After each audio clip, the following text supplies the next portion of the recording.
Tale of the Gnosis is a song sung so many times in the lore. It's a mysterious artifact that allows the Archons to become in tune with a higher level of celestial power as well as connect them to the island in the sky.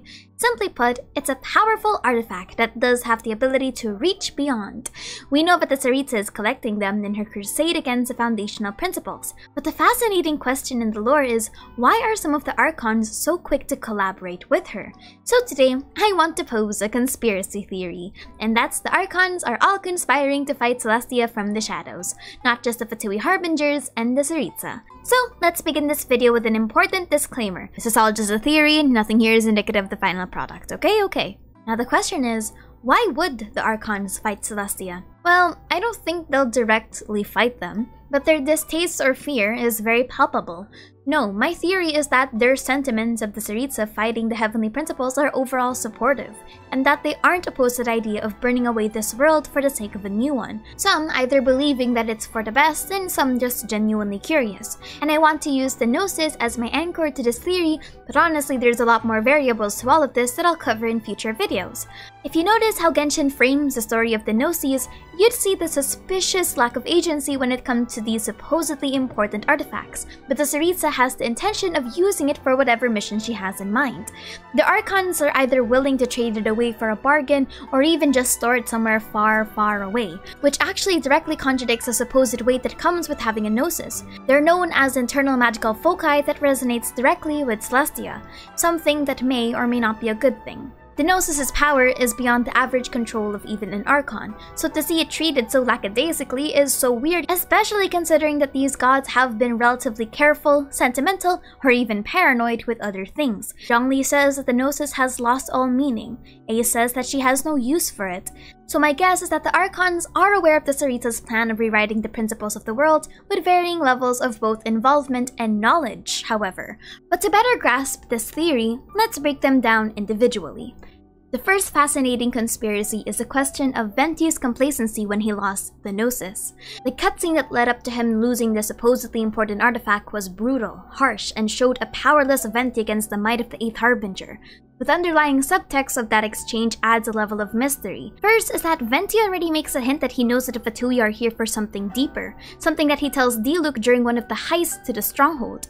He mentions that he doesn't think that the Fatui are simply here for the power of either Dvalin or the Anemo Archon, to which Diluc questions how he could possibly know that.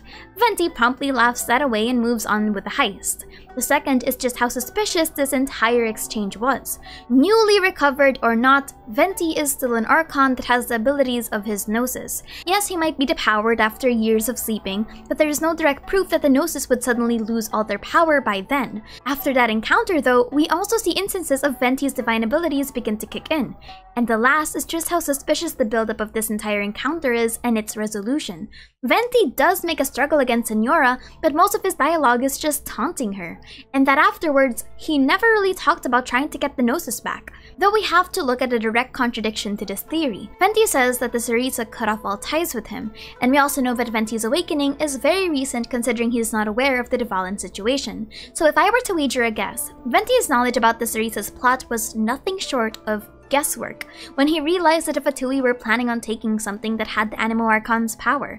But he also guessed that the Holy Liar was just a diversion to lure him out. Going by this line of thinking, he'd begin to consider that maybe the Tsaritsa was going for the Gnosis. Now, would he have the full details to the Tsaritsa's plan? No, I don't think so, but I think he would have an understanding that her need for the Gnosis has something to do with her strong emotions during the Cataclysm 500 years ago, and most likely that she would want something akin to revenge. But Venti is smart, and I honestly think that Venti is considering the benefits of the Tsaritsa's plan in creating a new world with the 7 Gnosis, which would be an eye-opener for his character. The Tsaritsa's method to get what she wants is hardly altruistic, and if it's what Tartaglia says, it involves a lot of pain for the 7 nations involved. Not exactly the kindest mercy that I've seen in the game. Venti might not be the biggest fan of Celestia, but to also give his Gnosis willingly to a god that has been pretty questionable would be a massive test of morality. If he really did give the Gnosis away with the intention of both trusting the Tsaritsa to know what's the best for Teyvat and acknowledging that changes have to be made to civilization, then that would add such a massive layer of depth to Venti as a character. But what would Venti gain in fighting against the Heavenly Principles? It's not really confirmed if Venti has any ulterior agenda against the Heavenly Principles that would really warrant such a massive supportive action on his end, but we do know Venti as a character is empathetic, free, and nevertheless somewhat afraid and dismissive of Celestia. While he's a carefree god, he's still really careful and serious when dealing with topics about the island in the sky. Oftentimes, he's purposefully vague and tries to shift the focus, or he happily insults them while only giving surface-level information. Or he just doesn't speak about it at all. Of all the gods, he's the only one that doesn't have the Gnosis story, which is such an outlier that hides his true intentions during this scene. With the deeper context of Signora previously being a grieving child of Mondstadt and Venti having the awareness of the wind, we don't know where this theory could lead us. But if I were to theorize on what purpose he could have for wanting to help the Tsaritsa, I believe it would be along the lines of empathy for the people of Khaenri'ah. Venti is by no means a cruel god, so to say that he felt pensive about the idea that not only a god that he was once close to began to shift away, as well as see the after effects of the Abyss Order and the Cataclysm, wouldn't be that big of a stretch. Honestly, 500 years is a very, very long time to consider your next ploy of actions. Furthermore, I also theorized that he gave it away to give Mondstadt an era of peace from the Fatui. As I mentioned previously, Venti had the idea that the Fatui were here in Mondstadt for something greater than the Holy Lyre, so it's possible that giving the Gnosis would lead to the Fatui losing interest in Mondstadt, if Venti was correct in his guesswork. Which is why I also don't think that the Gnosis here is fake. In the short run, it would explain why Venti wasn't too shocked or too afraid of letting it go, but on the long run, that storyline would have its own issues. It would cause too much of a scene if the Tsaritsa found out that the Gnosis Venti had was fake. And while a vision would be easy to fake because Venti is a master of Animo, to replicate the divine powers of the Gnosis would extend beyond Archonhood, which would be far too much of a feat. Plus, the political uproar that would cause is antithetical to Venti as a character, who, while seemingly childish on the surface, does just want silence and peace for his people. But overall, Venti is such an enigmatic character that theorizing on his motivations is as probable as getting a C6 in one tentpole. Zhongli's resignation is what I find absolutely cryptic because there's a lot of missing pieces to the lore that weren't properly covered in the story of Liyue's Archon Quest. The full involvement of Signora was a mystery, while Child's releasing of Asile became the main focus that was allegedly pivotal to their contract. The actual contract, though, with the Gnosis was only vaguely mentioned. Any attempt at asking Zhongli about his true purpose for even agreeing to such an exchange is met with silence. Based on what we know from the lore, the contract to end all contracts was signed between himself and the Tsaritsa, in which he would assist in the transitioning of Zhongli's authority of Liyue from being the divinity of its Archon to the diligence of its people. However, the actual tangible thing that the Tsaritsa gave Zhongli is still unknown, as Zhongli's own character story asks this question. The true contract with the Tsaritsa is intentionally vague, and what he was given was never truly explained in the lore, with the story going as far as to say there never really is anything that's worth as much as the Gnosis. Zhongli even says that the bargaining chip that the Tsaritsa used to balance the scales must be uncovered by the traveler in their future journeys. So the assistance with retirement is only a portion of the story. The real question is, what else could the Tsaritsa have given? Well, let's look at Zhongli's relationship with Celestia. While Zhongli's regard for Celestia is purely lawful, he as a character doesn't have the most transparent of opinions when it comes to how he believes that Island in the Sky should rule the land. He knows that as the god of contracts, he's bound to servitude and secrecy to the inner workings, but how he actually feels for the rule as a person is entirely up in the air. Heck, his retirement altogether could be a sign of his waning loyalty to the island. And his little regard for the Gnosis could be his inner sentiments finding loopholes to his contract as a god, showing us the slightest signs of rebellion from his character. But to even instigate a contract in the first place would mean one thing about Zhongli. He agrees with the Tsaritsa's plans, whatever they may be. While the other gods' intentions are in the air, Zhongli having an actual contract would mean that he has a good enough idea of what the Tsaritsa is planning to do with the Gnosis and has made a tangible agreement to it.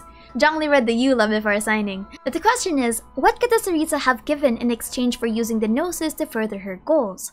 Well, it would have also had to be in the best interests of Zhongli as a character. One is the retirement, which is an easy enough orchestration and evident enough from the grand scheme of Liyue, but another could be something much more sentimental to him that includes the Heavenly Principles.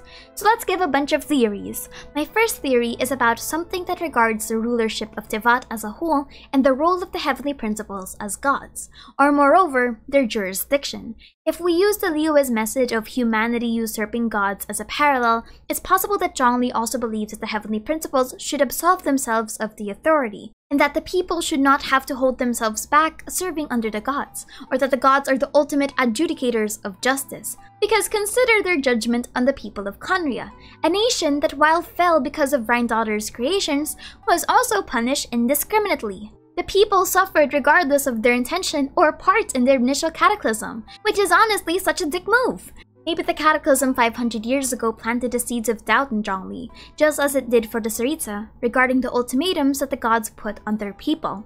The second one is connected to Zhongli's erosion being imposed by the foundational principles. This one is more selfish, but the theoretical trade-off is that if the old world was burnt away, then erosion for the gods would slowly cease to be. Allegedly. Honestly, this would be a pretty sound reason for defying the heavenly principles, if and only if Zhongli's theory is correct. Erosion is more than just forgetting memories or fading away. It's about losing control of your power because you forgot how to control it in the first place.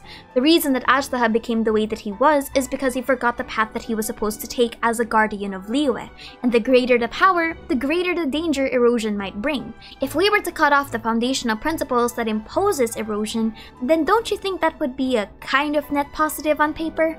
But honestly, this is all we can really theorize about since we don't know much about their contract in the first place. All we can do is hope that Zhongli made the right choice. Would A fight the heavenly principles? Well, that's a resounding no if it means harming the people of Inazuma.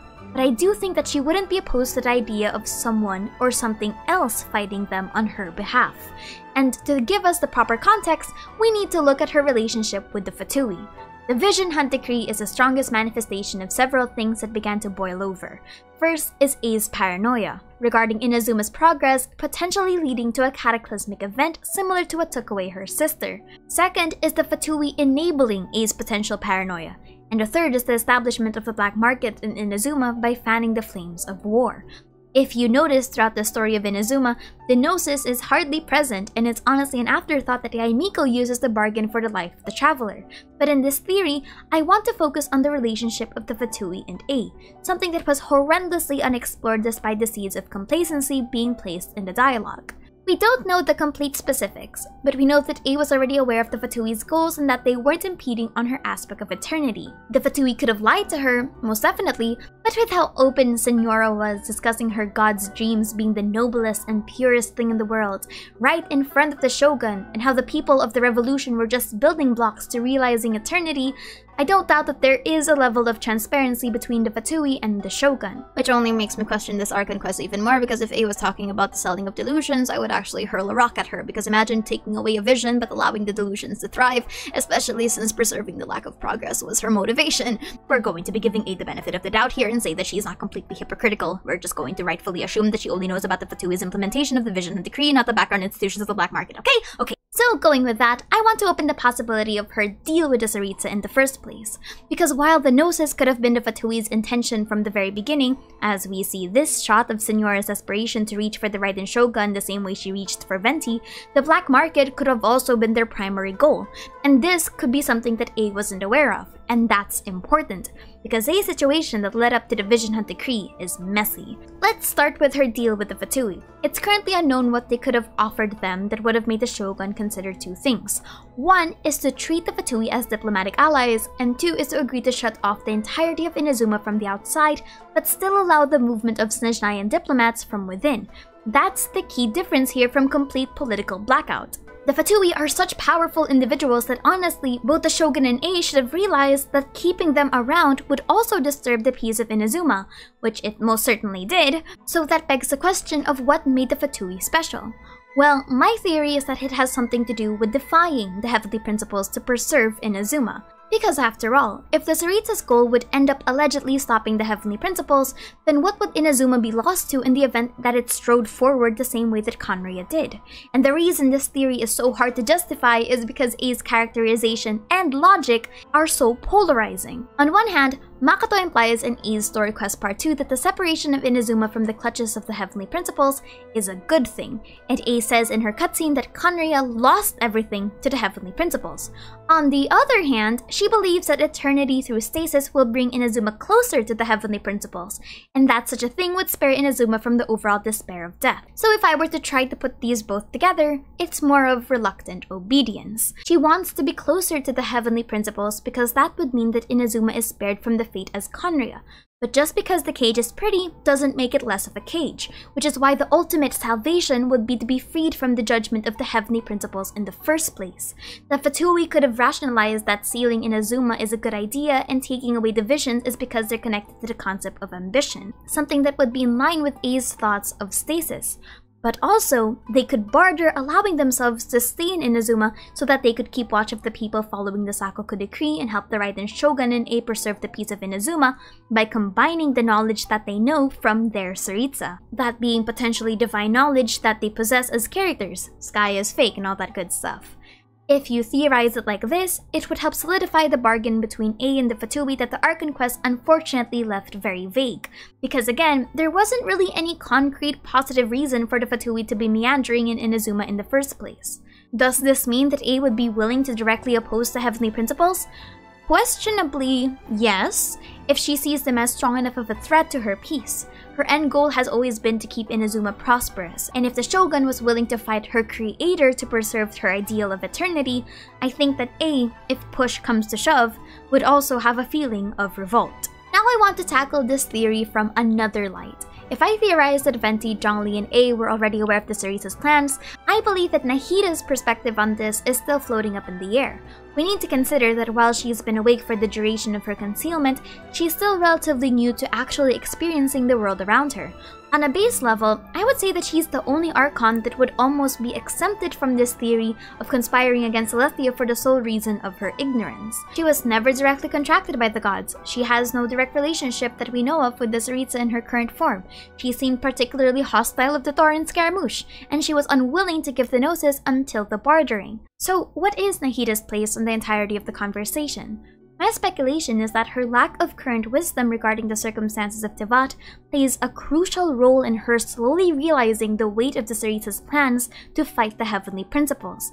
And unlike how the other gods have a reluctant resignation to give the Tsuritsu free reign, Nahida's role as the god of wisdom is to uncover that realization as time progresses, to actively weigh the tragedy from 500 years or even thousands of years ago. Because if you notice, she's also the one with the most naive way of handling topics about Celestia. Nahida is intelligent, and her connection to the Irminsul means she has a lot of book smarts. But her insistence to tell the traveler everything she knows without filter is a direct contradiction to the other three, who mostly operate on silence out of either fear or experience. But Nahida also holds an air of distaste for the laws of the world. When Scaramouche brings up the Gnosis, Nahida mentions that the strife engraved upon the Gnosis is because of the war, and the peace that they have now wasn't easily won. She further says that there's no point bringing it up, because she believes that the losses during the war were meaningless, and driven by the demands of the laws. She was also willing to give the Denjo Gnosis for the sake of the truth of the world. Nahida's place in all of this is the ultimate outlier, because she doesn't have that much experience as a character about what really happened. The Heavenly Principles to her are nothing short of a fairy tale. She admits she wasn't in the Archon War. She's only recently understanding the sentiments behind the fall of the Sovereigns, and she's only really now just seeing the weight of the Cataclysm. Now we go for the theoretical part of all of this, and let's end with Fossilor, and what little we know about the God of Justice. Do I think that Fossilor is working with the Fatui the same way A and Zhongli are? For me personally, yes.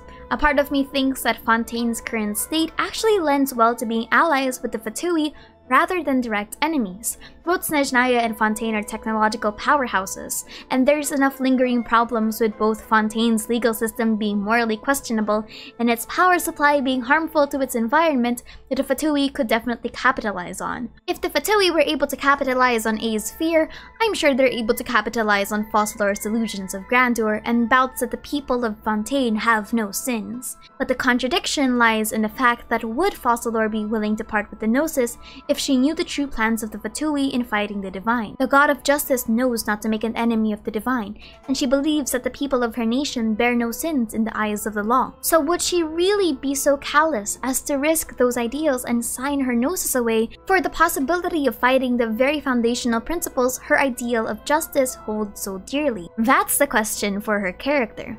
But that's it for me today. An easier video about the questions of the Archon's role and motivations in the grand scheme of the plot, because God knows they're all suspicious. But anyway, my name is Aster, and before I end this video, I just want to announce that I'm going to Conquest, running around as these homies, these characters, yes. If you want to say hi and play a game with me, just find these 3 fascinating gremlins on the assigned day.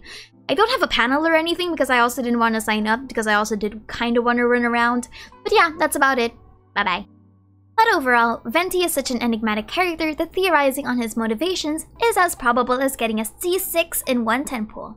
I struggled to get that word out, what the... my god. Init ng pakiramdam ko. Diyos ko. The Tale of the Gnosis is a song sung so many she sells seashells by the seas. Well, let's look at Zhongli's relationship with Celestia.